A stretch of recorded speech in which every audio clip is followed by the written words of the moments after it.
काका पुतण्याची दिलजमाई।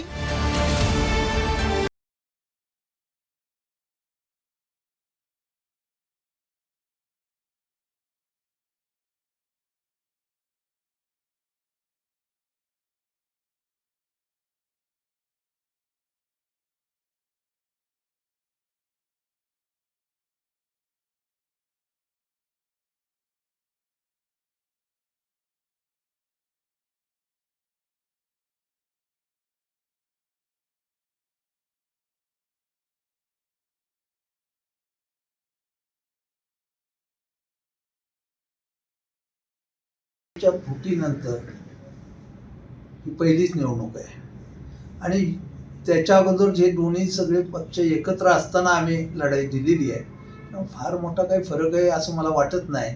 पूर्वीच्या सगळ्या निवडणुकात राष्ट्रवादीशी निश्चितपणे आम्ही लढाई केलेली आहे आणि त्याच्यामध्ये आम्ही जिंकलेलो आहे। त्यामुळे भाजपला रोखण्यासाठी अजित पवार आणि शरद पवारांची राष्ट्रवादी बारामतीत एकत्र येण्याची चर्चा आहे। मात्र त्याआधीच एका बाजूला अजित पवार तर दुसऱ्या बाजूला युगेंद्र पवार इच्छुकांच्या मुलाखती घेणार आहे। याच वेळी अजित पवार नगराध्यक्ष पदाचा उमेदवार जाहीर करण्याची शक्यता आहे।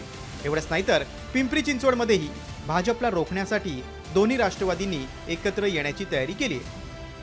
ते दादांनी सांगताना सांगितलं की त्यांच्याकडनं प्रस्ताव आला आहे, तर त्या तिथं जे बोलणं चालू होतं यामध्ये की सुपरदांच्या दादांचं बोलणं झालेलं आहे आणि साहेबांसोबत चर्चा करणार आहे। साहेबांसोबत अजून अंतिम चर्चा झालेली नाही, परंतु साहेबांसोबत चर्चा करणार। आता आपण पाहताच आहे की आता कोल्हापूरमध्ये एकत्र आले म्हणजे आता इतर ठिकाणी एकत्र यायला काही हरकत नाहीये।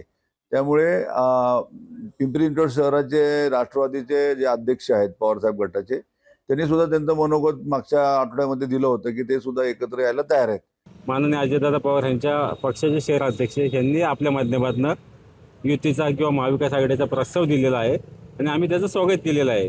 आणि या पिंपरी चिंचवड शहरामध्ये स्थानिक लेवलला भाजपला थांबवण्यासाठी, ज्या भाजपने या महापालिकेचं वाटोळ केलं, ज्या भाजपने ही महापालिका बुडवली आहे, अशी भाजपा या शहरातून हद्दपार होण्यासाठी सर्व पक्ष एक होऊन या भ्रष्टाचारी भाजपला थांबवतील हा विश्वास आम्हाला